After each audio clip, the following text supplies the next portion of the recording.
Hey everyone, we know how hard it can be to keep up with the latest news in Israel. So if you haven't had the time to stay on top of what's what in the Holy Land, we're here for you. I'm Ladar Gavelazi, and this is ILTV's Weekly Review. Shortly after last week's first direct talks with the Lebanese government in decades, Israel has launched a new wave of airstrikes against Hezbollah targets in southern Lebanon. Hezbollah leader Naim Qassem denounced the direct contact between Jerusalem and Beirut and renewed threats to retaliate for ongoing Israeli airstrikes. More from ILTV's Steve Leibowitz. Over the weekend, the IDF says it hit multiple Hezbollah weapons depots in several Lebanese towns after issuing evacuation warnings to residents. The army says the depots were embedded in the heart of civilian population, calling it a clear violation of ceasefire understandings, and another example of Hezbollah using civilians as human shields. The strikes come amid the ceasefire as Israel takes unilateral action to actively confront Hezbollah violations. Last week, Israeli and Lebanese representatives met in Nakura, and they agreed to meet again later this month to discuss possible economic cooperation in agriculture, technology, transportation, and infrastructure. After renewing threats to retaliate for Israeli attacks, Hezbollah chief Naim Qassem sharply criticized the Lebanese government's decision to send a civilian delegate to the ceasefire committee. He called it a free concession to Israel and a clear violation of previous government positions. قدمتم تنازل مجاني وهذا التنازل لن يغير من موقف العدو ولا من عدوانه ولا من احتلاله. Meanwhile, Israel is reaching out publicly with a call for Lebanon to enter the Abraham Accords. Israeli ambassador to the U.S. Yechiel Leiter appeared in the Lebanese media with a direct message. Israel wants to pursue peace with Lebanon. It's very important for me to reach out to the people of Lebanon and to let you know that we want very much to pursue peace with you. We want to live together in peace and harmony. We have no issues with your territory. We have issues only with our security. And when we're threatened, we have to respond, because the same way you want to live in security, so do we. German Chancellor Friedrich Merz met President Isaac Herzog in Jerusalem, his first visit since taking office. Herzog hails the miracle friendship between Israel and Germany, noting that Israeli-made Arrow 3 missiles are now defending Europe. Herzog said Germany plays a huge role in creating a new horizon for Israelis, Palestinians, and the region, and called out the threat from Tehran. Merz reaffirmed Germany stands firmly with Israel, especially after the October 7, 2023 Hamas attack, calling the friendship very special. The two presidents exchanged views on moving forward towards phase 2 of the ceasefire in Gaza. You're coming here just following the very unique, important and historic Security Council resolution, which calls for the day after in Gaza and in the region, which was led and crafted by President Trump and his team. It is clear that in order to move to the next stage, we must make sure that Hamas is removed out of capabilities in Gaza and offer a horizon to the region, a new horizon to the region, a new horizon to the people of Gaza and the people of Israel, a new horizon to Israel and its Palestinian neighbors and Israel and its Arab neighbors. We must work on it together. Wir hoffen nun, dass dieser Friedensprozess in die nächste Phase eintreten kann und insbesondere, dass es gelingt, die Hamas zu entwaffnen. Denn dieser Krieg geht ausschließlich von der Hamas aus. Und wenn die Hamas ihre Waffen niederlegt, ist dieser Krieg beendet. Dann gibt es eine Zukunft für die Region, gibt es eine Zukunft auch. Could Israeli Prime Minister Benjamin Netanyahu and Egyptian President Abdel Fattah el-Sisi hold a first public meeting in 8 years? Reports have emerged that the U.S. is pushing for a summit between the two estranged leaders, but also point to the condition that the meeting be held on Israeli agreement to a massive gas deal to bring el-Sisi to the table. We go now to Alec Pollard in Tel Aviv with more details. The White House is working to broker a rare summit between Egyptian President Abdel Fattah el-Sisi and Prime Minister Benjamin Netanyahu. The frosty relations to be thawed by a deal in which Israel will supply gas from its massive Mediterranean reserves. According to Axios, who broke the story, American officials claim selling gas to Egypt could create new energy interdependence, strengthen peace, and help stabilize Egypt's economy. The deal, estimated to be worth tens of millions of dollars, would lead to Israel supplying 25% of Egypt's electricity usage in collaboration with American company Chevron, who are partners in the Israeli gas fields. Diplomats speculate that Cairo may push for long-term discounted supplies as part of the package. Jared Kushner told Netanyahu that in addition to the gas, Israel should also leverage its technology, artificial intelligence sector, and its expertise in renewable energy and water as part of its regional diplomacy, claiming a focus on the shared Iranian threat is not enough for the Arab neighbors. While economic initiatives have the potential to, quote, turn the cold peace into a warm one. Egypt played a central role in mediation between Israel and Hamas during the war, but relations between the two leaders have been strained. Sisi avoided speaking with Netanyahu throughout the Gaza conflict, and according to reports, the Egyptian president took Netanyahu's absence from his October summit regarding the future of Gaza personally. This would be the first public meeting between Netanyahu and Sisi since 2017. Washington argues a successful summit could lead to future deals with Syria, Lebanon, and even Saudi Arabia. And now joining us to discuss the U.S.-Israel relations and the Prime Minister's upcoming trip to the United States is former MK and former Israeli ambassador to the United States, Michael Oren. Michael, thank you for joining us today. Always a pleasure to have you on. First, I want to ask you, what is your prediction for the Prime Minister's upcoming visit to the U.S., and how will it impact the U.S.-Israel relations? Well, good to be with you, Emily, as always. Listen, prophecy is not my strong point. I'm a historian, and I have enough problems predicting the past. But if we can base, Netanyahu's fifth meeting with this president on previous meetings, we can get maybe a good sense of what the meeting is about and what could be the outcome of the meeting. And by the way, there have been different meetings. There have been strained meetings. There have been very friendly meetings. This meeting comes in the background of the 20-point peace proposal advanced by the Trump administration, signed by virtually every nation in the region, with notable exception being Iran. And but the big problem, that in itself is a tremendous accomplishment, the return of all of our hostages, except for one. I'm still wearing this pin because Ron Kavili's remains have not been returned. But having said it's a great diplomatic achievement, but it's stuck. It's stuck between basically point one and point two. Point two is the disarmament of Hamas. And it hasn't happened. And Netanyahu is going to try to clarify how that might happen. And if the United States doesn't have a clear path forward for doing it, and from my best understanding, the goal is to get Turkey and Qatar to squeeze Hamas and get it to give up its weapons in some way, and hopefully not in just a performative way, but a substantive way. If that's not going to happen, what is Israel to do? And what are the next steps forward with regard to Gaza? And it's many, many steps. It's the deployment of the so-called International Stabilization Force. It's the fate of the 53% of Hamas, which is of Gaza, which is under Israeli control. Many, many questions. And beyond that, if you have patience, Emily, it's Lebanon, Syria, and Iran. Well, as you mentioned, Israel is in a very difficult position with this Gaza plan. Still, no country stepping up to be a part, at least forward-facing, of this international force. No answer as to who will disarm Hamas and how. What are Israel's theoretical options, both practically and diplomatically? Well, practically, Israel could resume the fighting with American backing. The Israeli army, Israeli defense forces could continue their advance into those areas under Hamas control to root out Hamas at tremendous cost in terms of our soldiers' lives, even Palestinian lives, and certainly in terms of Israel's image in the world. And Israel would never do that without express backing of this administration. I don't think we would do it on our own. The other option, in many ways is the easier option, is just to sort of adjust to a new status quo, where Hamas is basically bottled in this small area of Gaza. It cannot easily get rearmed, cannot easily get money into the Strip. People there live in misery with no hope of improvement. And to just leave that status quo and hope that Hamas will not be able to sort of revamp its missile firing or rocket firing capabilities and once again open fire on Gaza communities or as far north as Ashkelon and Ashdod.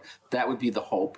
And you take it from there and see, okay, what can we do if the status quo is maintained? Can we advance toward the goal, for example, of expanding the Abraham Accords to include includes Saudi Arabia and other Sunni countries. Well, speaking of diplomatic pressure, we're on the heels of the Doha Forum in Qatar, where no Israelis were present. We see increasing soft power efforts from Qatar to influence the West. And based on the Trump administration's recent statement, it seems to be working.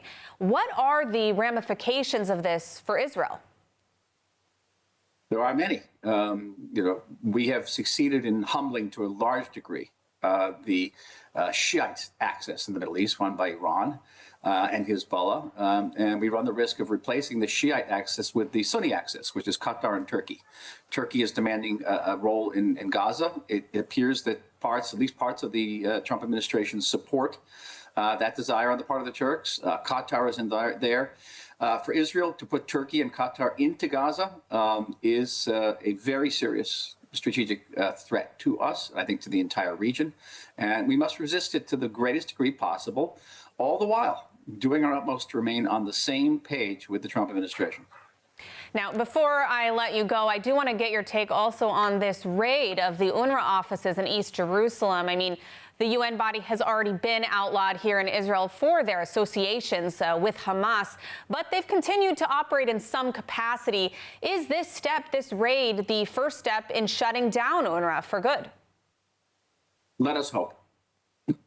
Let us hope. UNRWA is a source and a force for continued conflict in the Middle East. It teaches tens and tens of thousands of young people not to make peace with Israel, but to continue the battle for quote unquote return. It is staffed, and we know it's been staffed in no significant measure by active terrorists.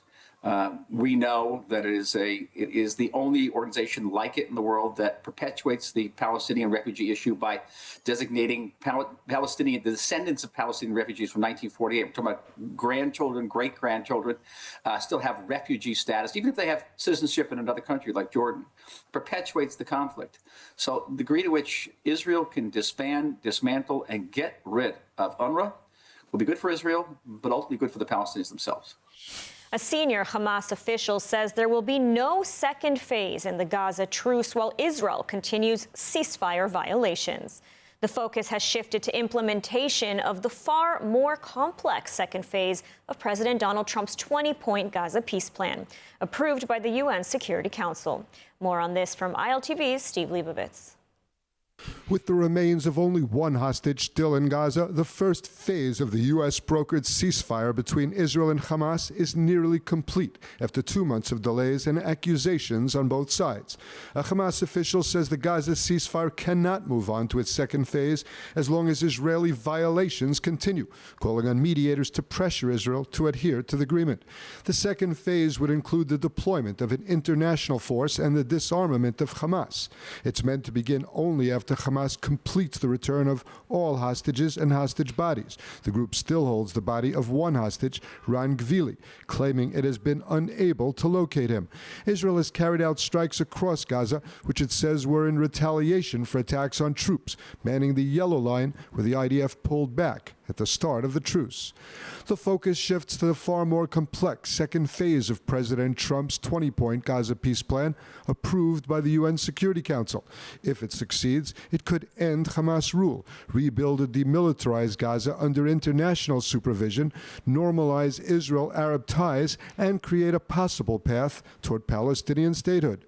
But the pitfalls are significant. The plan calls for an international stabilization force to deploy in Gaza and train Palestinian police. Several countries have expressed interest, but none have committed, and Israel insists Turkey be excluded. U.S. officials say boots on the ground could come in early 2026, but key questions remain about command and powers remaining unresolved. The second element is Trump's Board of Peace, which he will personally head, overseeing a Palestinian technocratic committee to run Gaza. Members have not been announced, and Israel opposes any figures linked to Hamas or the Palestinian Authority, making selection highly problematic. On reconstruction, Gaza's damage is estimated by the UN at $70 billion. Donor states are expected to gather in Egypt, but funding and agreement on how to spend it remain uncertain. The most contentious issue is Hamas disarmament. The ceasefire requires the group to surrender all weapons. Hamas says it will not disarm, though it has floated freezing its arsenal for several years. Failure to disarm could trigger new clashes with Israel or with international forces. The plan also envisions Israeli withdrawals. Currently, Israel controls over half of Gaza. Further pullouts depend on security milestones, but no timetable exists. Israeli military chief Eyal Zamir has called the current yellow line a new border and a vital defensive belt. And finally, Trump's plan requires deep reforms in the Palestinian Authority to create a credible pathway to statehood. Israel rejects a Palestinian state and doubts the PA can reform itself. Without political horizons, Palestinian support for the plan may collapse. With Netanyahu expected at the White House this month, diplomats say the ceasefire is at a critical juncture, with the entire peace roadmap hinging on whether the second phase can actually begin. And joining us now with more on the latest developments in the region and beyond is the spokeswoman for Prime Minister Benjamin Netanyahu and our very own former ILTV news anchor, Shosh Bedrosian. So, Shosh, so wonderful to see you. Lidar, thanks for having me. So the Prime Minister is scheduled in a short time to visit the White House at the invitation of U.S. President Donald Trump. Can you share with us what is going to top the agenda on this visit? Sure. So what I can share with your viewers, who I know are listening, is that the meeting will be taking place December 29th. That's a Monday. And they will be discussing the future steps, the phases, and the international stabilization force of the ceasefire plan, essentially the future of what this plan could look like. Now, let's remember where we started. We got to this point in time where we have a ceasefire in place. It's been in place, Lidar, for more than 60 days right now. And it all started with the stronghold of our IDF soldiers going into the Gaza City stronghold, a decision the Prime Minister made. And by doing that, we put immense pressure on Hamas. Not only that, but the diplomatic pressure that President Trump put on Hamas with the help from Arab countries and Muslim countries, we got to the point where Hamas had no choice. So together, we reached this point of a ceasefire. And they will be discussing, of course, like I said, the next phases. Now, we have one more hostage that is still in captivity right now. It is Ron Gvili. He is a hero of Israel. He fought near Kibbutz Alomim. He is our last hostage in captivity. Hamas has delayed giving his body back. It's been more than 61 days. They've been stalling to give his body back. Under this 20-point plan, Lidar, it is a commitment Hamas made. They would release all of our hostages within 72 hours. Here we are, 61 days later, and we still have a hostage in captivity. The Prime Minister has made it very, very clear we will get Ron Gvili's body back home. And moving on to phase two, we will ensure that Hamas is demilitarized and they have no arms. Gaza is demilitarized. Ensure that Hamas has no future inside of Gaza. And now, speaking of phase two, I mean, how is the Prime Minister navigating the, let's call it the internationalization of this conflict? I mean, it's something that Israel has avoided for many, many years, but now with President Trump's close involvement and the expected military presence of other countries, how has this sort of changed the dynamics and the reality here on the ground? Look, Lidar, we're at a critical point in the ceasefire because in phase two, there's a commitment right now that Hamas will demilitarize. For many, many years, as so many Israelis know, Jews know in the diaspora around the world, Hamas has used Gaza as a launching pad to conduct terror attacks against the Jewish state, the only Jewish state in the world, and Jews who live here and anyone who lives here, not just Jews. There have been so many victims of Hamas. So to ensure this, that Israel has a safe border when it comes to Gaza, this is a priority. And we're at this pivotal point where we can make this happen, right?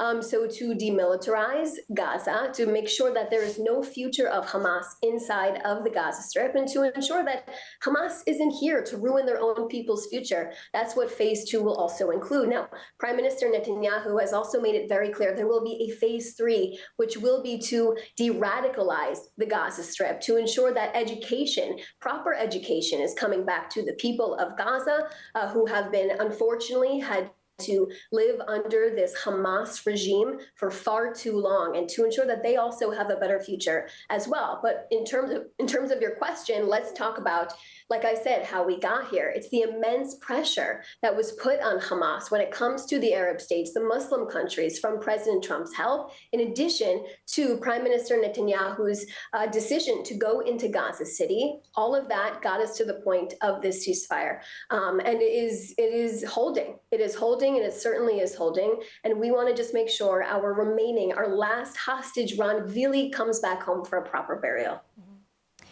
And President Trump announced, the 20-point peace plan. He announced and also hinted towards a major peace deal that would sweep the region. But since that time, we haven't seen any new countries join the Abraham Accords. And as we've just been talking, there are still major obstacles to reaching phase 2 and, of course, phase 3 of the deal. So where do we stand today? I mean, are there ongoing diplomatic talks with Saudi Arabia, for example? I mean, what is the status of this, the Abraham Accords and this big peace deal? Sure. Well, Lizar, as you know, all good things take time. And let's go back to just the history of the Abraham Accords. No one believed that Israel would actually get peace with 4 Arab states in the Abraham Accords. Prime Minister Netanyahu says right now there's a very strong interest to advance that peace, the peace in this region and even potentially outside of this region. And it's peace through strength, right? It's making sure that the security of Israel is never relinquished. And that's a top priority for the Prime Minister, is to make sure that all borders of the state of Israel are protected from the north, the south, and all of its remaining borders. Remember, we had an Iranian terror axis surrounding us from the north with Hezbollah, even the Houthis inside of Yemen, and also, of course, Hamas inside of the Gaza Strip. We have severely cut these terror axes off, the Iranian terror axis and these terror groups that are funded by Iran themselves. And the Prime Minister wants to expand peace, and that's what he hopes to achieve. The Prime Minister believes we can extend the Abraham Accords, not just with one country, with many countries, including Islamic countries outside of the region as well. And this is what he recently said. Shosh Bedrosian, thank you so much for joining us. It's always so wonderful to see you. Thanks so much, Lidar. For more of the latest updates from Israel, make sure to subscribe to our newsletter at ILTV.tv or download the ILTV Plus app. That's it for ILTV's Weekly Review. See you next week.